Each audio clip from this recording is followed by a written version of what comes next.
is near Pittsburgh, so if you see his head turning, Yeah, I'm watching the Penguins game. watching the Penguins game, as I got it on, but he's going to be more interested than I am. So we are live. Oh, welcome everybody to Let's Talk Live on Big Sky 35. Hashtag Dirty South. I'll do it for you, Robert. Dirty South, baby. Tonight we got we're gonna try to act straight with this gentleman here. We got Don's Field of Dreams. How you doing, Don? I'm doing well. How are you guys? Good, thank you. Well, other than my Mets finally lost the season series. They lost their first series this weekend to the Mariners. I tell you, man, the Mariners came in to play ball this weekend. I can tell you that. Good The God. Pirates got no hit and won the game. I saw that today. My dad had to call me up and go, "You'll never believe it." Crazy. Hey, as long as it's a W. Yeah, we don't get too many of those. So Right. You know it's got to be bad in Pittsburgh if Jab's family's not even going out there to catch baseballs no more. Pushing all the little kids out the way. Yeah. he's not from Pittsburgh. We don't claim him. Jeez. We're starting off just Oh, throwing people under the bus. It's awesome. That's all right. So tonight with Don here, you see I titled it Road to the National. And I wanted to kick it off this season. Everybody's starting to get the buzz, the how to go, what to do. You're starting to see them, how to go about things. Well, it's a great story with me and Don at the National. And I'll let Don start off by telling us about the story about last year's National between me and him. Go ahead, Don. Yeah, so I'm at the table looking at this. What's his name? Prestige Collectibles. Prestige And Collectibles. he goes, "Hey, Don," and I look behind me. I'm like thinking there's another Don. I'm like, "I'm sorry, but I don't think we know each other." And then he goes, "Don's Field of Dreams. I watched your channel." I was like, "Oh." And then he goes, "And by the way, there's another YouTuber." And I was literally standing right next to Scott, and we had never met each other.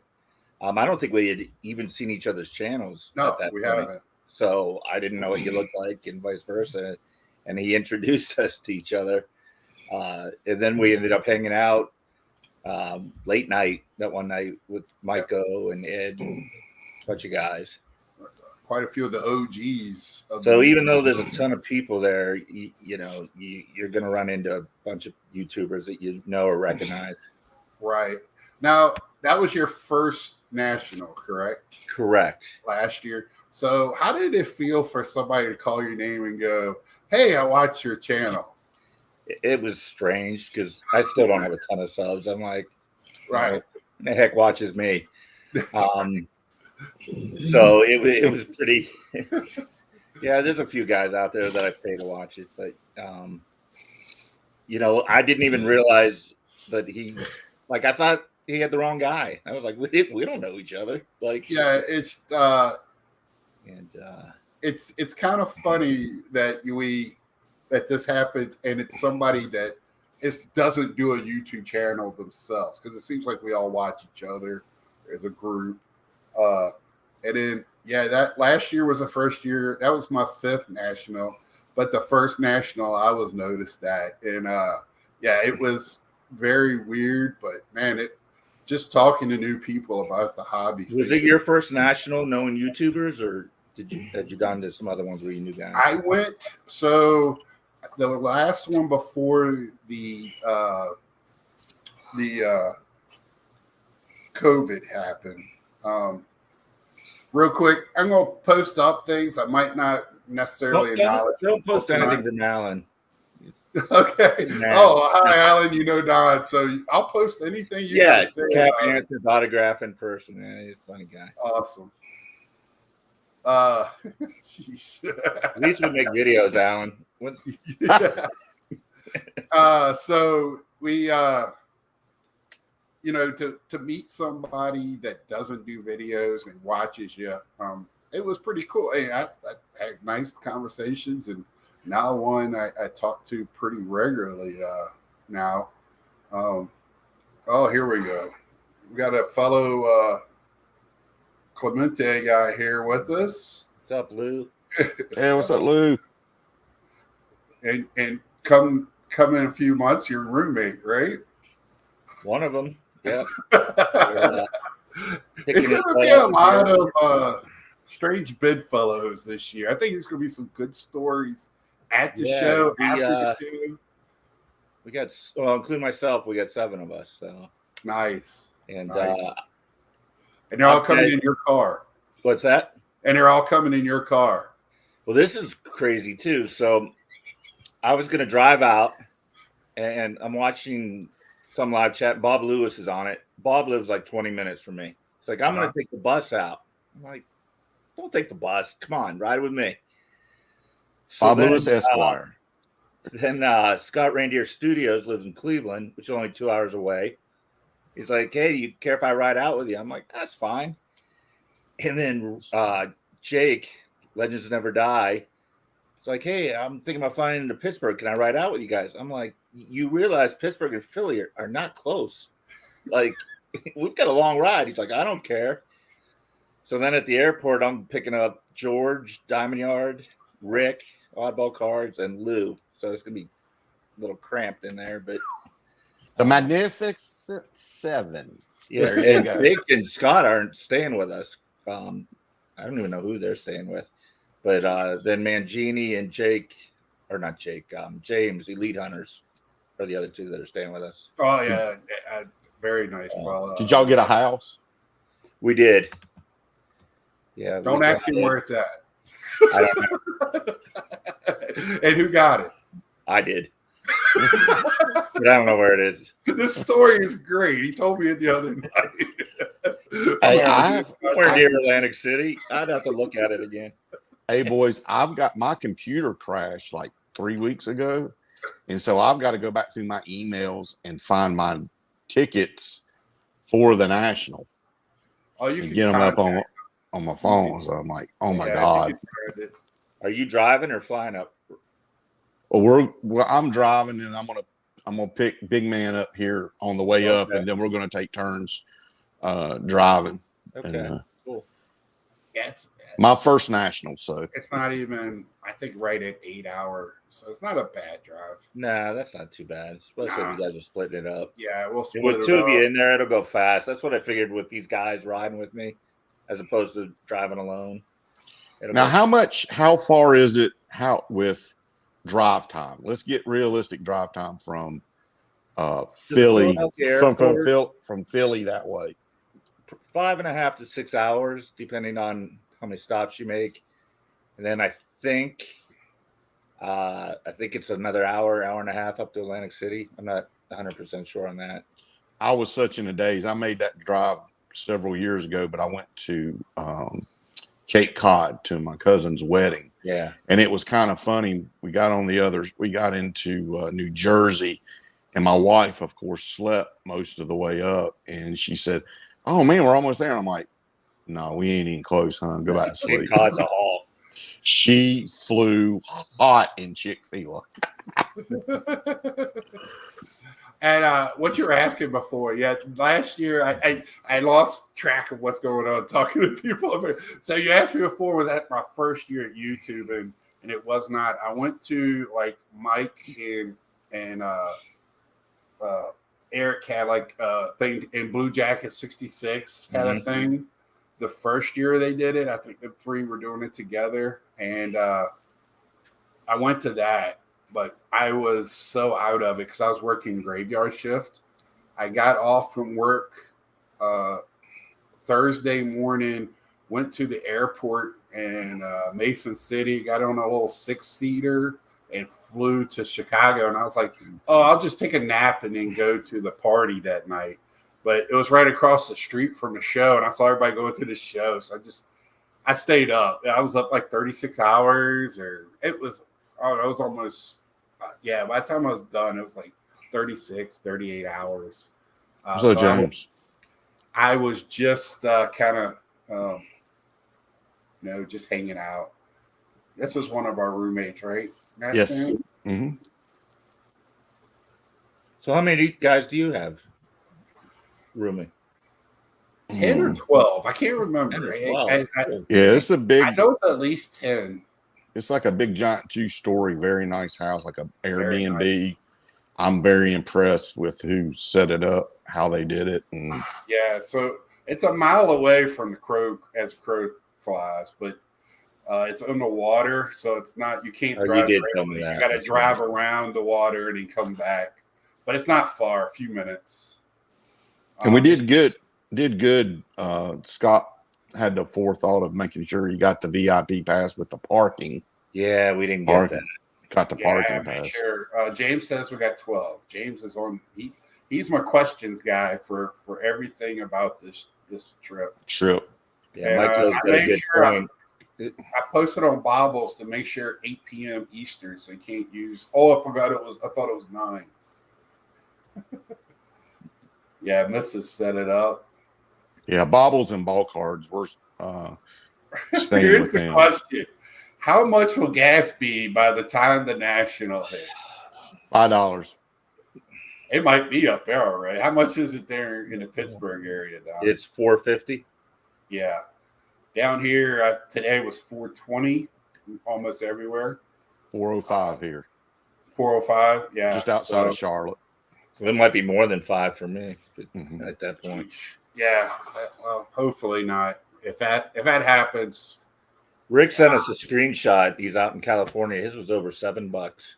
oh my God. I was like, I lived out there during the last hike, and it was when it was like almost 6, 5. It was well over 5. I was riding my bicycle. They said airfare is up 33% from this I time believe it.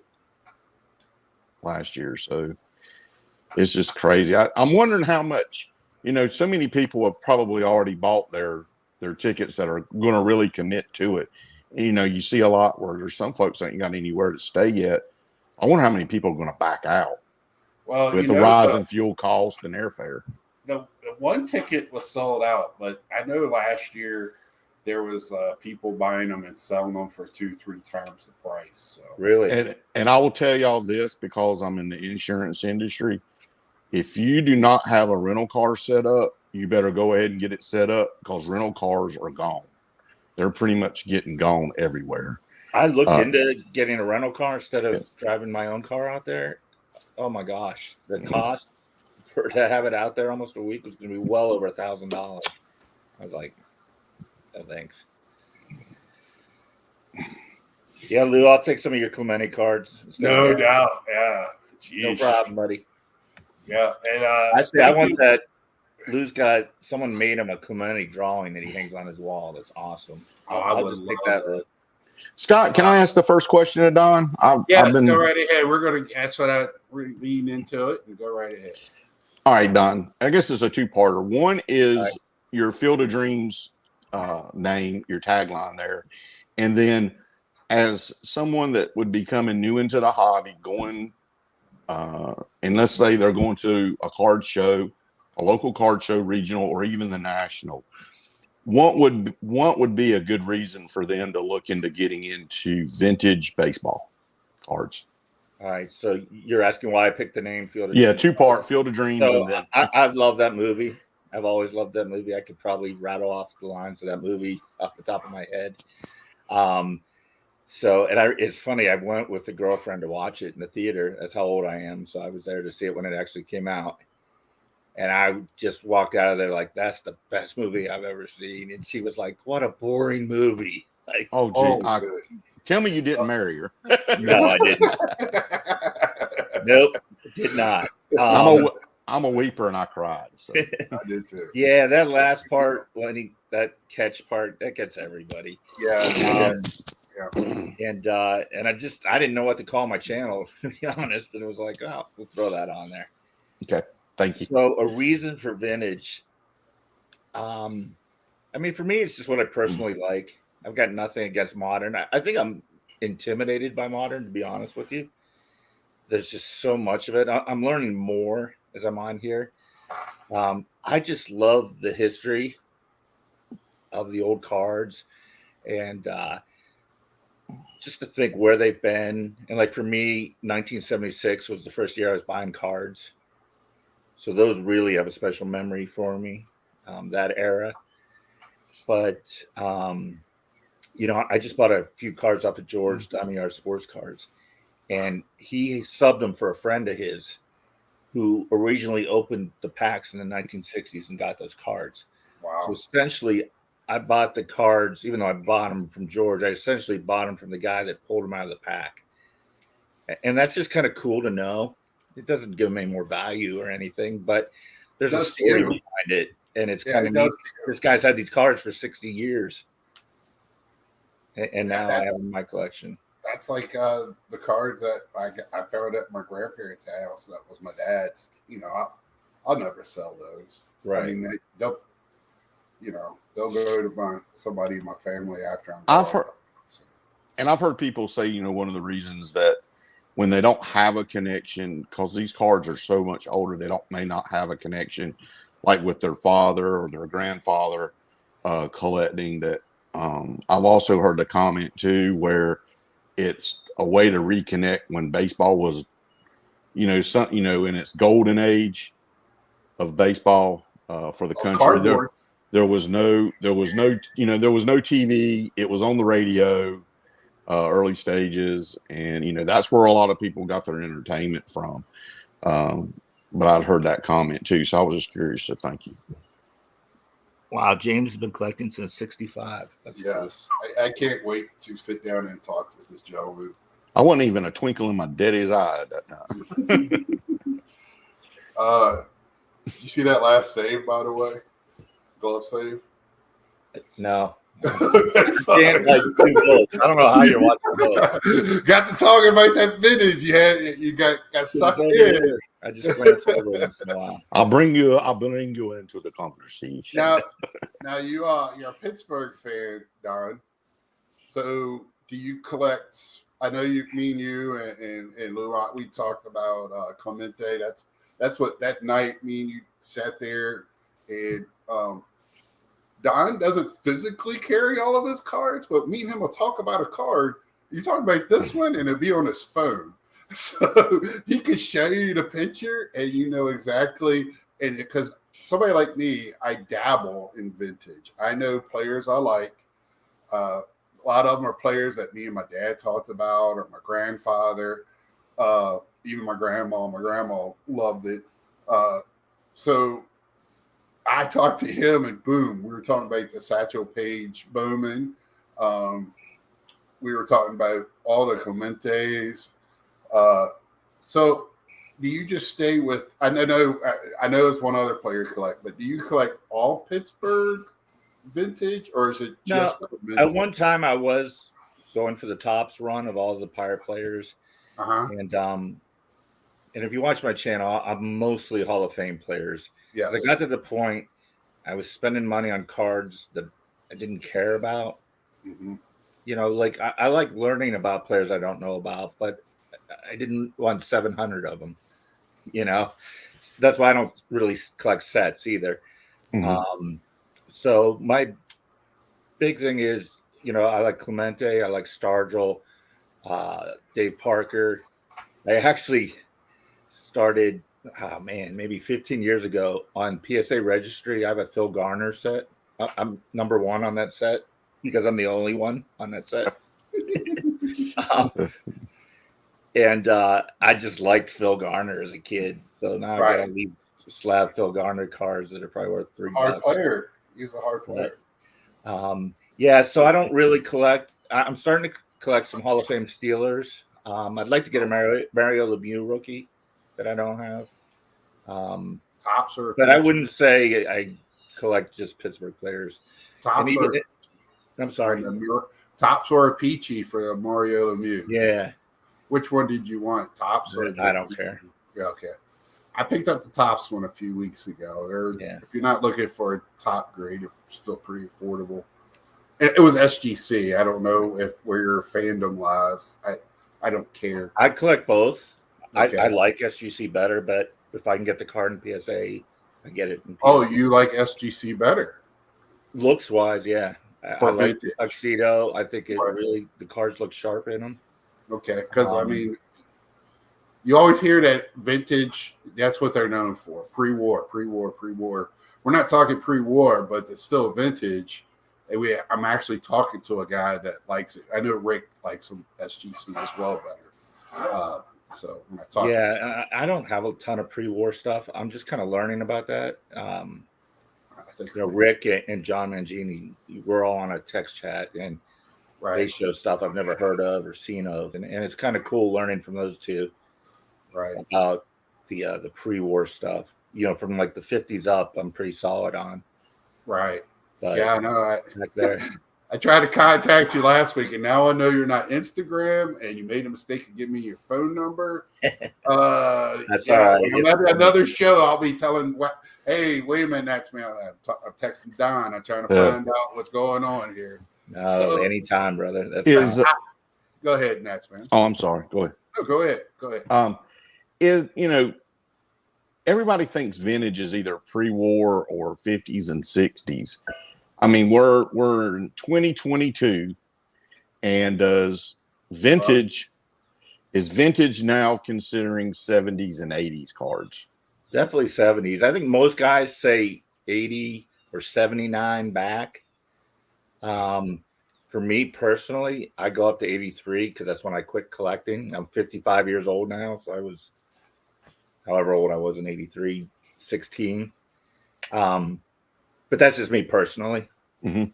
But What's the technically, what's the hobby from your being typically in 79 and 80. Okay. Back. But you'll see people buying collections of things they don't want anything after 75 or 76. That's sort of, I think, the base line in the hobby, but to me it's whatever you want it to be. Do you think that's a good starting point for someone starting out, say in their late 40s, early 50s? That's, Especially at that age, like if they collected at all as a kid, whatever they collected would be vintage now. So for me, if I was starting out, I would probably go after something I used to have as a kid, as a memory. I got that Frank Slocum. I don't know if you guys are familiar with him. He makes the books with all the pictures of the cars through all the years. And so I just got the second one, 51 through 90. And I opened up right to 76. And it just brought back memories, like looking at those pirate cards. I remember going to, it was called Murphy's Mart here in Pittsburgh. It's sort of like a Target or a Walmart now, back then. And they were $1 a pack. And we'd dig through the cellos looking for pirates. We didn't care if Hank Aaron was on the top or we don't want him. Oh, here's Bruce Geese and the Pirates. Let's get that. So I would recommend. hilarious. I'd recommend someone, a team you like, a player you remember, a packs you remember. That's what I would do if I was starting out. It's funny you say it because I told Scott, I said we went to a card show. It was my first card show since I was 12, and I was like, I told Scott, we saw a card. I said, I found my Kmart cards. I know they're cheap. They're not worth it, but it was just memory. It was a flood of memories coming back. Absolutely. Yeah. That's what it's about right now. I think that's when the first wave started back into this. That's what that wave was about. And then when COVID hit and all the money making was the second wave. So it was that. But that's great advice on starting. And that way you're excited to do the research on it as well. Because I would advise anybody to do the research and especially if you're going raw to make sure you're kind of. I don't know if you've seen my series that I do once in a while from the Negro Leagues to Major Leagues, players that played in both. Mm-hmm. I don't know very much about those guys until I do the research for that episode. It's not like I'm an expert on the Negro Leagues. I'm teaching myself. That's fun. Cool. That's why it takes me so long, partly because I'm lazy to do the research on it. But it's not like one of my videos that I just show cards and throw it up. It takes quite a while to find everything. And some of those players, it's hard to find anything on, especially their Negro League experience. I was going to ask you about that real quick. If I can just one quick question. I'll tell you a good resource is Snoop Xavier. Yep. I'm telling he's actually working on a project with his cars, but he's got a lot of stuff going on outside. And we talk from time to time, and I'm just blown away. And I was wondering what the status was on that point of the collection with you. So yeah, Aaron Davis is another one who I love to sit down and talk to about that. He knows a ton about the Negro Leagues. Yeah, that's somebody we need to have on here. Aaron Davis talking about any type of baseball back there. He's a great storyteller. It's awesome. Absolutely. He translates the stories from his father and stuff when he talk. It's just like you're sitting there in a conversation. He's a great storyteller. Yeah, that's really cool. And I didn't really have that much with my dad. Mm-hmm. I did show 3 cards when he passed away last year, and I did a video on him talking about these guys from his neighborhood, these 3 brothers that played in the major leagues. And I went out and bought one of each of their cards. And I had that talk with him just a few days before he passed. And so it was kind of cool to hear that. I wish I had more stories like that. Right. And then you talked about having pictures on my phone. So at the viewing, his brother, my uncle, I said, Uncle Tom, remember these guys? And he's like, where did you get those cards? I'm like, I bought them. He's like, you can still buy cards from then? Like, he has no idea what eBay is. Stuff. Yeah, we all think that everybody's in on this, and it's still a very small niche. And and it's to hear that, and I got goosebumps from you telling us that. So I appreciate you sharing that. Yeah. So one thing for you, Robert, if you go back and watch a video I made in December for my 1-year anniversary, I was actually watching you interview Eric, those back pages. And I said I was scared to make a video. And Eric got on saying, oh, you need your camera. You put this on, blah, blah, blah.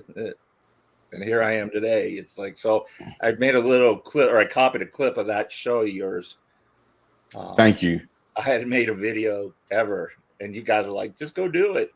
It was like, and that's the way I looked at it, was what Eric had said. I was in the same boat, and it's an outlet too. It's an outlet. It's a good way to make friendships beyond the camera and beyond the cardboard. So, I've been doing this over 3 years, and at the beginning, it was like, is anybody going to watch me? And then I started like, I don't really care. I'm doing this for me and my friends, and now I got new friends.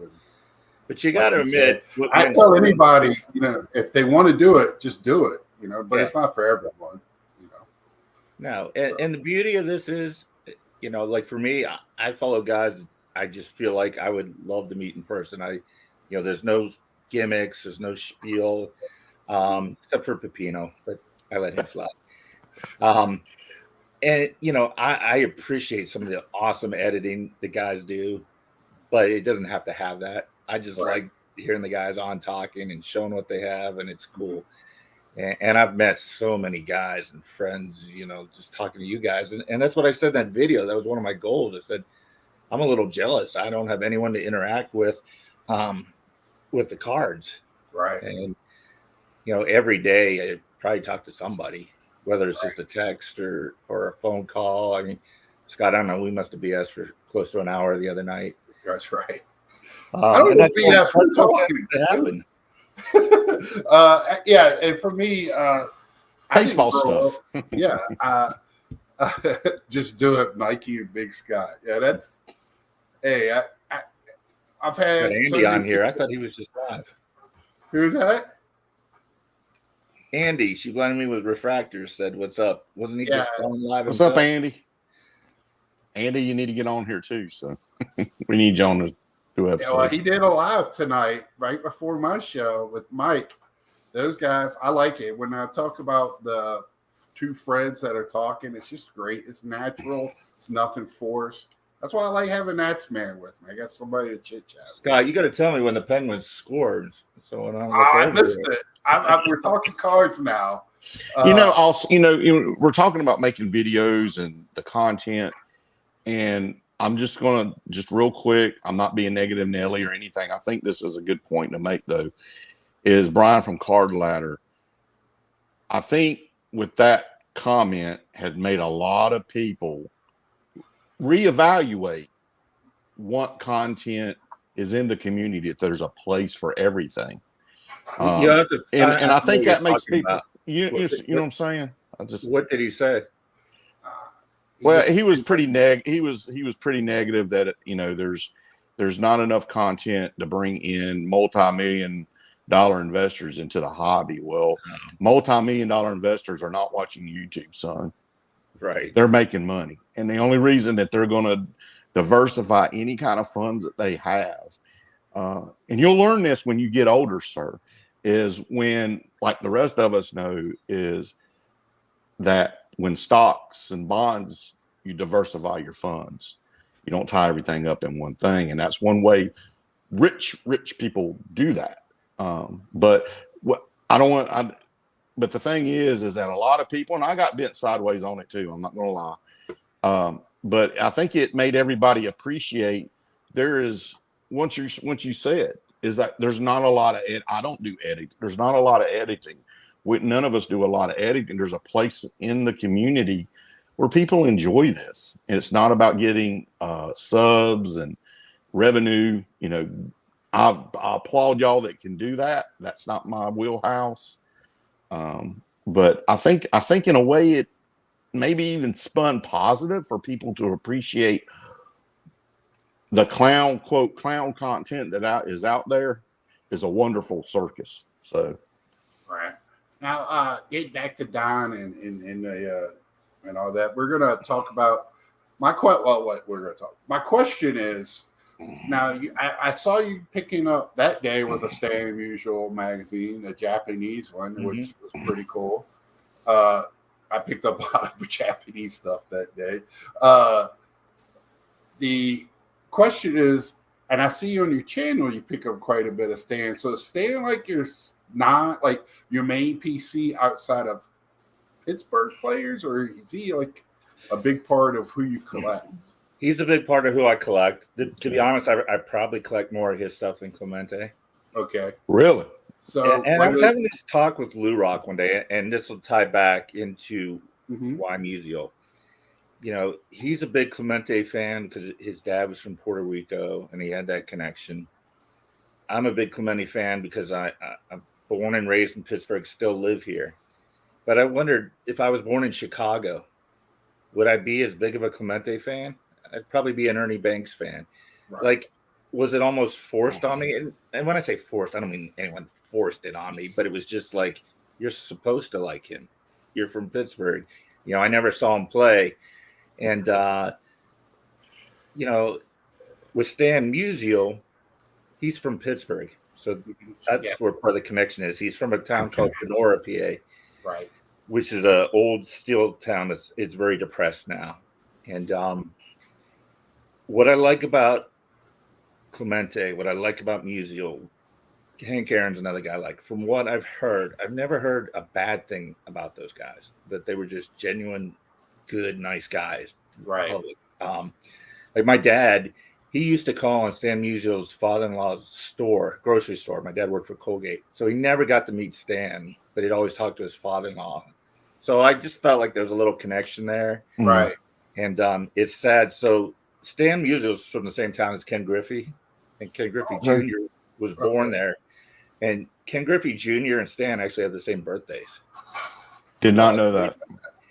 But during the National, I don't know if you guys have driven through Pennsylvania a lot. We've got these blue and yellow history markers all over the state. From like a composer here, like Johnny Unitas has one down in Pittsburgh. Well, they're putting one up for Stan, that big event, and I was going to go to it, and it's right during the National. And I was like, So, like there's a Stan Musial field, and the sign is just beat up, and the paint's chipped. I've almost thought about just going in there and painting it myself. It's just a really depressed area. But so that's my connection with him. He's really the only outside guy outside of Pittsburgh that is top on my list. But I don't know if it was his Pittsburgh ties or the story or what drew me into him. For a while there, it was because I could get his cards for a lot less than other guys. Yeah, and And he doesn't that have was that sad many. for a while. Yeah. But I don't have either one of his rookies, which are skyrocketing in price right now. And there's a few Right. other cards of his I'd like to get. What is your casket card? What is one card? You can only take one card with you to heaven. What would be that That card? I own. Probably my Bowman Satchel Page. It's on his phone. I saw it. Yeah, it'd either be that or the Hank Aaron rookie card, probably. Wow. Yeah. Yeah, that's two cards that are definitely. What about you guys? I know mine. Go ahead, Scott. One card, and this is going to be crazy because I'm such a big Gary Carter and Mets fan and everything. But I'm really proud of myself for getting that right now, that Roberto Clemente rookie card last year.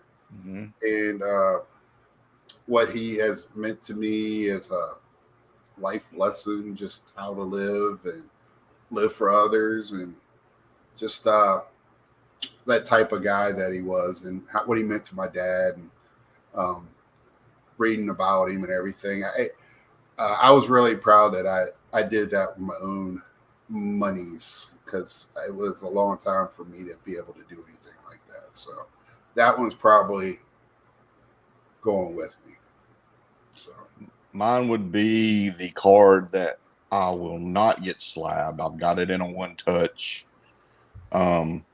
Is Don Mattingly's Topps rookie card that I pulled that a pack of cards my dad bought me. Oh, that's cool. Just nice.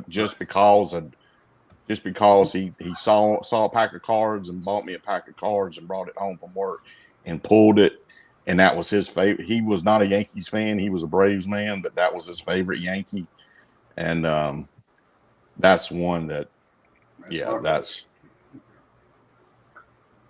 See, again, that's going back to there's a story behind that card. Yeah. The card might not be worth that much, but the sentimental value and the memories and the history of it, that's what's awesome. Yeah. That's my dad asked me when he helped me move to Iowa. At that time, my collection was large, but not quite as large as it is now. And he was like, what is all these cards? What are they? Why do you keep them? And I was like, well, other people have family albums. I have my baseball cards. They tell stories just like family albums do. So I can look at a Tim Foley 1981 Pirates card, and it just takes me back to the 81 Pirates and what the 10-year-old I was at the time, and that actually Pirates had a good team then. So I was going to ask you, so do you also collect, do you have the We Are Family or on vinyl or? On vinyl? Mr. Sledge? Yeah. Yeah. No, that was my team. I was 12 years old. I remember my dad let me stay up to watch the final World Series game. I could still tell you like every number of every player on that team. Really? Little did I know that would be the last time we'd be in a World Series or have been in a World Series or even sniffed a World Series. I've had my dad get me out of school for the Orioles for the same reasoning. So he goes, you'll probably never get to see it again. So yeah, we beat up on the Orioles a little bit in the 70s. Yes, they did. That collecting vintage now, you touched on a little bit about prices and stuff. Like Stan Musial has always been just a card that was just undervalued in the hobby. Even I know that because only the top vintage guys would get the amount, the Mickey Mantles and things like that, Babe Ruth, whatever. But now that the pricing has gone up, and you touched on it a little bit, is it sad for you, or finally are these cards getting the respect that they deserve type of feeling? Personally, I'm sad. I want them to be cheap. Right. Because I don't have them. I don't have either one of his Redman cards. So he's got two of those. He's got the two rookies. There's there's a set from Venezuela. I can't think of the name of it off the top of my head that he's in. That card goes for a ton of money. Mhm. So yeah, I don't care that. What am I saying here? I don't need him to be in the Willie Mays, the Mickey Mantle, the Hank Aaron price range. It's like, No, I'm not saying that at all. But everything kind of went up. I just like it's everyone. a double-edged sword, when I finally start recognizing, because I sit there and go, oh, I don't buy vintage. Well, the first national I went to, I bought the Johnny Bench rookie card, so of course I buy vintage. I just did. When I'm thinking of vintage, I'm thinking of 50s, and I'm still in that mindset as that's old cards because I was born in 71. So Right, it's right. kind of hard for me. My dad had 50s cards. That's vintage for me. So I had to reset my mind on, well, I know vintage. Come on, just read it. And I crammed like I was going on an exam for last year. But for me, it's like a double-edged sword. Like I said, I think these cards deserved a little bit more respect. When you see some of these new players that have never touched a major league field, much less a minor league field, we're going for thousands of dollars. It makes absolutely no sense to me. Most of them will never even be an all-star, much less a Hall of Famer. When Vlad Guerrero Jr. is higher than Vlad Guerrero Sr., there's issues in our hobby at that time. So that's why I was wondering, because for me, it was a slap in the, just not this people's face, because they probably, most of them don't even know what's going on. But for me in a hobby, it's just something this doesn't seem right. I was just wondering how you felt being a vintage guy on that. Yeah, for me, I just can't justify dropping all that money on a new card. Even the Mike Trout rookie, which I would love to have, but I still go, that card's like 11 years old, versus something from the 40s or 30s I could get for that money. And don't get me wrong, I'll buy modern blasters or whatever they're called. I always called them packs as a kid, but at Walmart or Target. Right. Because I still like opening stuff, and it's kind of cool to see some of the stuff that you guys talk about. But, I'm not going to get the red, green, blue, yellow, unless they're cheap. Like I buy modern Musial cards and Clemente, but I never spend more than probably $5 is the most I've spent on one. I think I did spend 10 on one recently, but just because I think they're cool looking. But it's like I'm not going to spend a ton of money on these. I don't need the 1 out of 5 that's $100. It's like, well, you manufacture rarity. It's not really. It's red. It matches the Cardinals colors. Yeah. What? Don, with the pricing and stuff, I would be curious. What is some advice on red flags to look at that you, as a buyer, whether it be online or at a card show or a card shop? What are some like generic, typical red flags a buyer getting into vintage should be aware of? I'm big on slab cards. I've got nothing against raw collectors, but it gives me a feeling of assurance that it should be real because it's been checked over.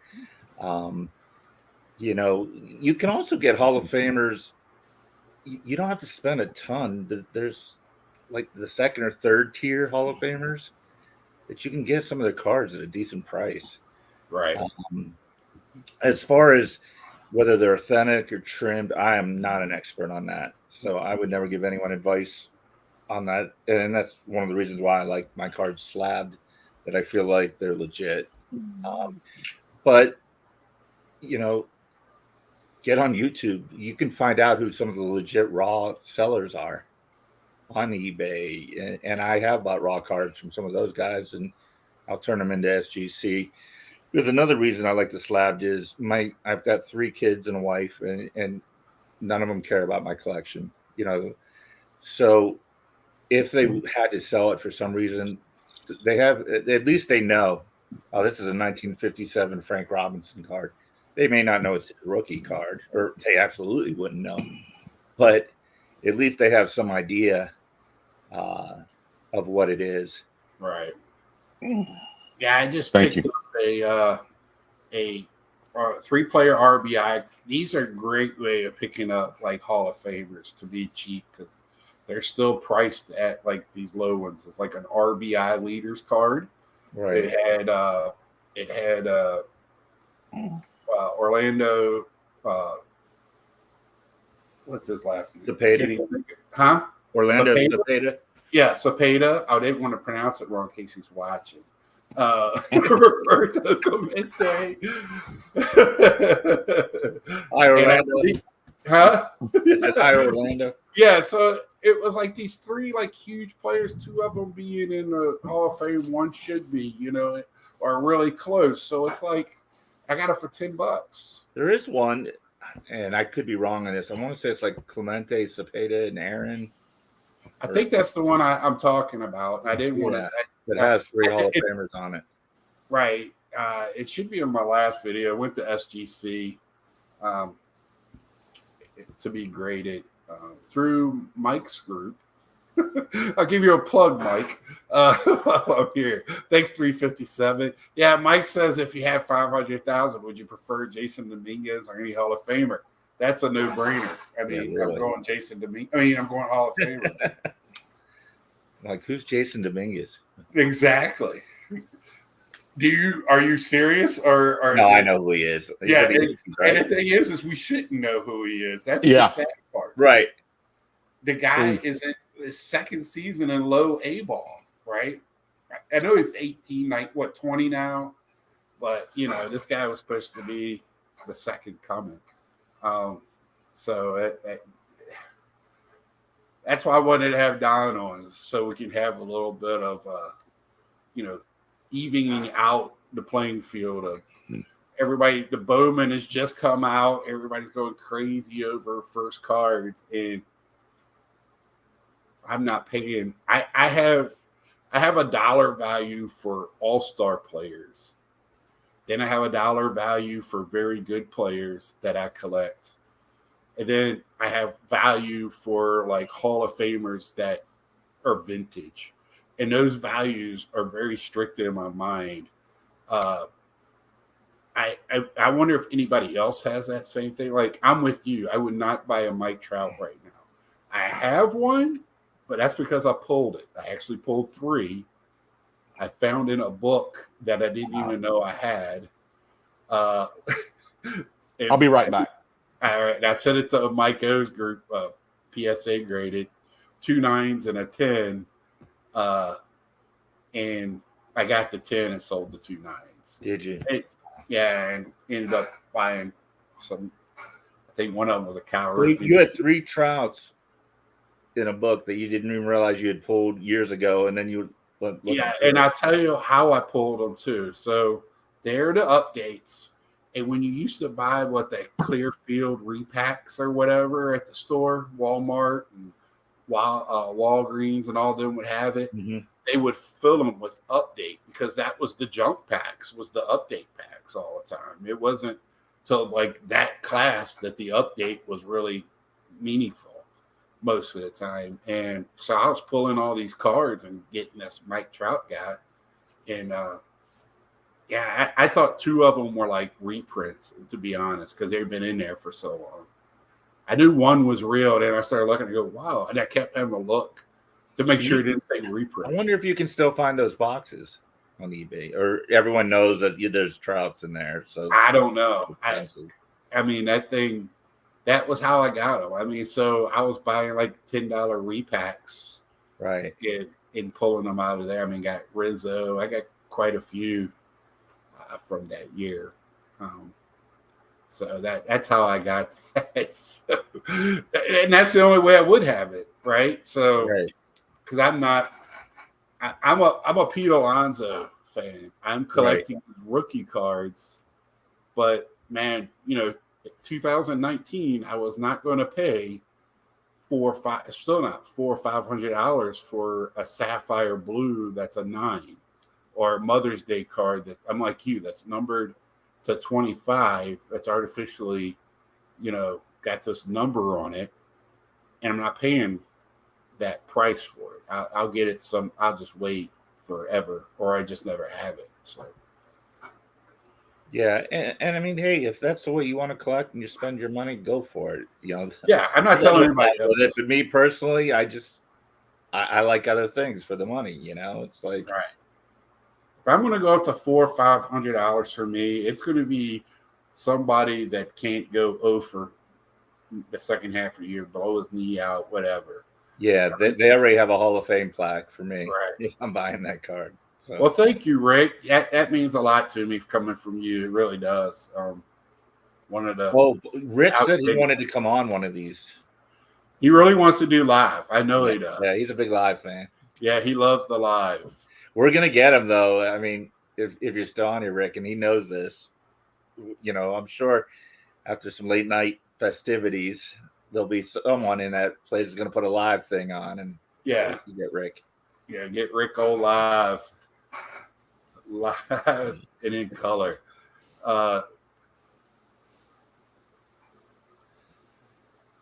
Yeah, Eddie hit it right.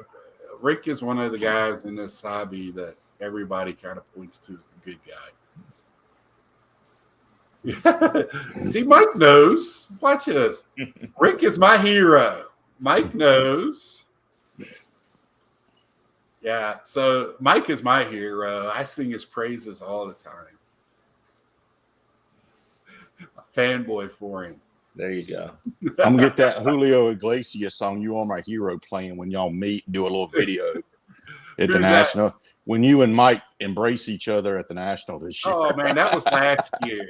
Me, him, and Ed and Dave, opening up Fleer 91 there in the hotel while everybody up. No, it wasn't Fleer 92. We were in there opening up Fleer 92 packs in the middle of all these guys doing the trade night.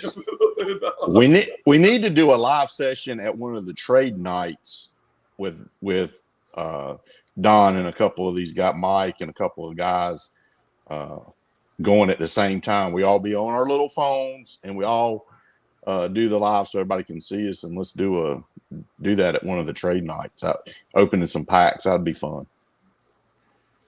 Oh, that would be cool.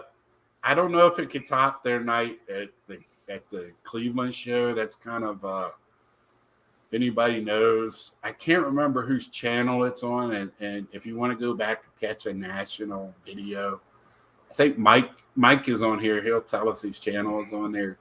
It's like a classic live. Yeah, this is the truth. Big Scout was my bodyguard when I was flipping Otanis for Clementes. Told me to hold the box, and me and him worked over. Dude, we worked him over. He walked away with a Clemente rookie card and cash. It was great. Over. Oh, that last comment. I got a what year with a Clemente big? I can't remember what year it was. You saw it. Running on the beach? Huh? Running on the beach? Oh my God. That's faulty. Oh my God, that's great. What's that? What's going on? Did I miss something? There. That was. There's a video. There's a video. Mike He's got run on the beach in each other's arms like Rocky. Hey, y'all, for Fauci, it's gonna be me and you. You better bring that chair with you with the outsiders on it. Yeah, Mike. Comments are firing up. Yeah, we got them going now. This is a great night. We got Don on, having a good time. So I was thinking, what advice have you given Robert about the National? I've done an advice one before, and most of the stuff I did giving an advice on kind of goes out the window, because one of the big things is like, oh, you don't want to buy anything the first day. You want to go around and look around. It's kind of out the window. So many people are there, and if it's something that's rare or at the better than the price. Like that's what happened to me last year. I found that Clemente and Satchel Paige rookie cards, and I did my research and I found them at such good grades. I walked around before the Clemente. I actually, Ron Fade was with me when I bought it. It was just one of those things where I just had to do it.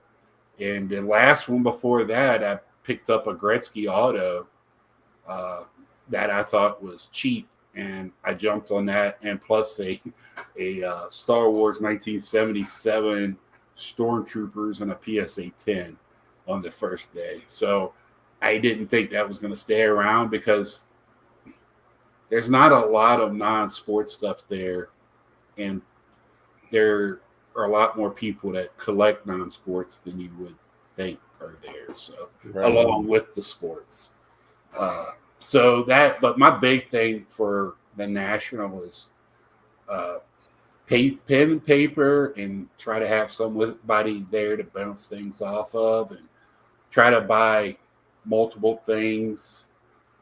So that sometimes needs a second person.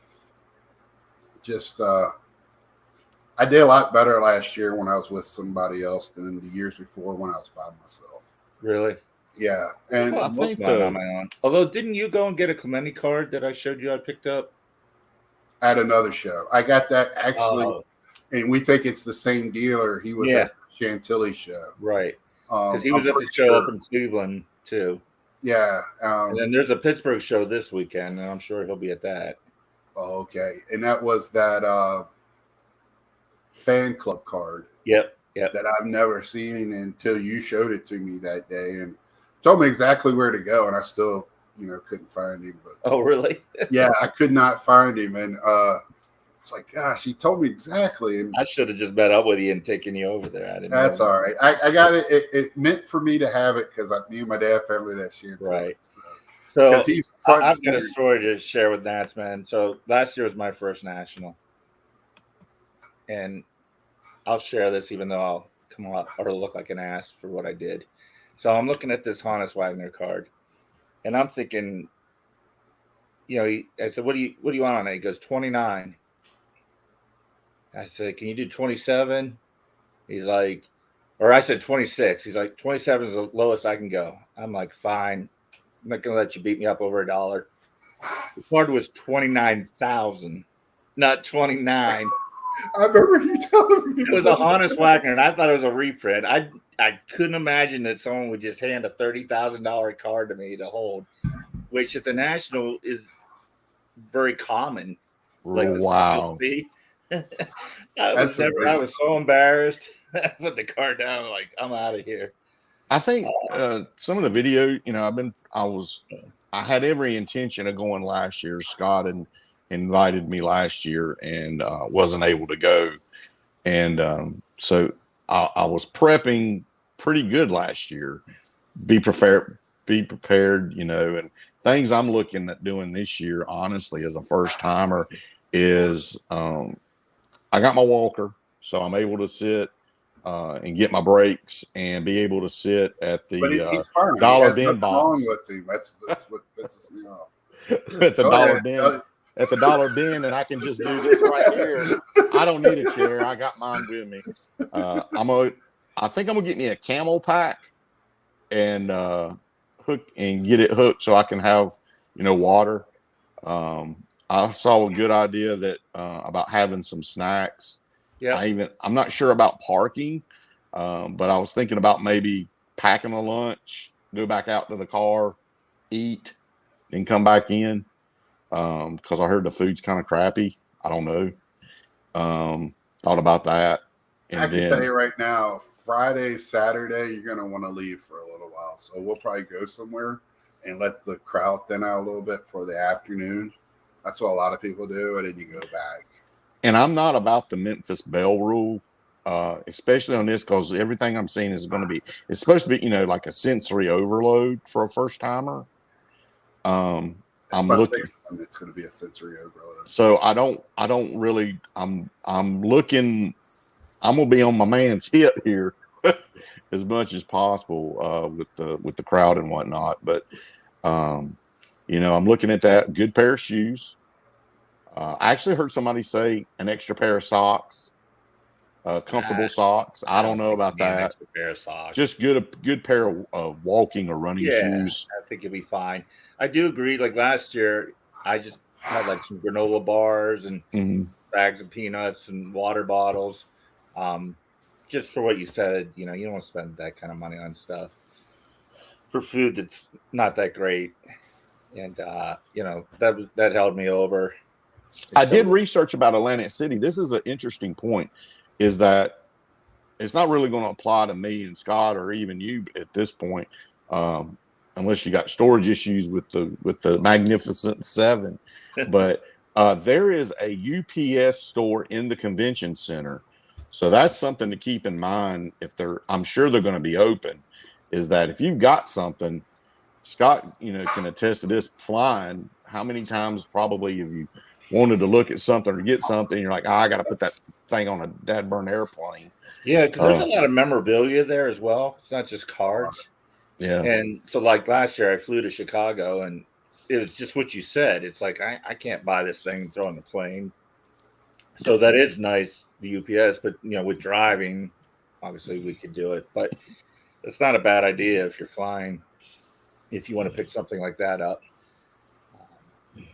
So I'm looking at I'm thinking about maybe look for some collectible. There's nothing, honestly, I'm looking to meet guys like you, Eric, Andy, Mike O, Bobbles. I'm looking just to, you know, to actually meet y'all and enjoy, you know, like gathering together at the end of the day, trade night stuff. Honestly, I don't have anything in particular I'm going to look for. I'm just going for the experience. And is that's my what take. I felt last year too. And so last year, you know, Mike and Baseball Card Collector has a get together, and then Pepino and Filmington did one the next night. So went to both of those to meet all those people too. And you know, that's the biggest memories. You know, obviously I remember the cards I got, but to be honest, did I get a card there that I couldn't get this weekend at the Pittsburgh show? Probably not. But it was meeting all these people. And like this weekend, who's coming in? Scott Reindeer Studios coming down. John Wade Boggs fan is driving over. He's cool. Part of the state. So I've been in conversations with him, and I've met both of those guys numerous times. I mean, this is the fourth show now that Scott and I have been to together. We went to Cleveland. This will be the second Pittsburgh show, and then the National. So I see him more than I see friends from Pittsburgh, I think. Right. But, you know, everyone says it, but it is the truth. It's getting to meet people that you've seen on here, because we all have the same interest. And it's just like last year, everyone was blown away because I'm almost 6'5". So I walked in the room and everyone expected me to be like 5'10". They're like, Don. Like, Scott, I'll let you tell that conversation we had then. Yeah, he's asking me like who's tall, who's short, because Nats man is we took a picture together. I have it on my phone. I'm a little taller than him. See, I would have pictured you as being tall. That's funny. I'm 5'7", and I claim a half, and my wife says you're not allowed to. You're 5'7". I'm 6'2", and he makes me. That was kind of. James says he's 6'4". Yeah. So I know Bob Lewis. So we're laughing in our car because I'm almost 6'5". Rick is pretty tall. Yeah. Cards. Bob Lewis is tall. George said he's 6'4", but then I was talking to Jake, Ticket Leprechaun. He's like, I'm 5'4". I can fit in anywhere. Jake's short, yeah. I'm like, no, you're not. He's like, yeah, I am. Because I've seen pictures of him on Facebook, like playing basketball and stuff. I was like, I had no idea you were that short. I've got a video. I have got to find it. Where Jake is from the same area here where I'm at. And in the Leprechaun, he literally dresses up. And there's a video too As a Oh, leprechaun. I've seen those. But he'll be in the Christmas parade here in Concord and Kannapolis. And the first time I ever saw it, and I was a cop, working the parade detail. And I was like, oh my God, that's the funniest stuff I've ever seen in my life. And I've got that video somewhere. If I find it and he's there, I'm getting an auto from him. So. Oh, he'll be there. Yeah, he'll be there. Yeah. That's the Well, thing Don- too. There's so many people at these events that you don't get as much time as you would like with every person too, which is a Right. shame. So it's nice that if you meet up with some people at the car show, just like Scott and I ran into each other, and you walk around with them for a little bit and break off and walk around with a few other guys. But when you're at the get together, it's just tough because there's so many people you want to talk to. And Saturday night, me, you, what is Elite Hunter? What's his name again? James. James. James. Yeah. Great. Rick was there. Rick was there. We sat there. Victor Jim. Yep. And talked for hours, sitting there chatting about vintage, and a lot of Clemente talk, and it just everything. Because that was my first year really trying to find that in that groove. So that was fun. Saturday night seems like the most relaxed night if you're still there on Saturday night. Yeah. I'm just wondering, because AC's more spread out, how the nights are going to be. Because I hope it works out. I'm hoping for the best, because I don't know if we can redo Chicago. Yeah, it's going to be interesting, like how they're going to do the trade nights and where stuff's being hosted at and getting there. And Well, Ryan's already got the trade night set up. That's going to be in a huge ballroom. for his, I right? didn't go to the trade night. I don't know if you did, Scott. No, I went to Mike's thing, and I just stayed. I'm not a trade guy. Either am I. I'll just straight up sell the stuff because I don't know. Yeah. I mean, I do trades with friends, but it's a friendly trade. Like, oh, I have this. What do you got? So when I don't know you, it just feels like somebody's always wants to get the upper hand. Mhm. So everything. But anyway, we've been on now. It's going on an hour and 10 minutes. I like to do an hour.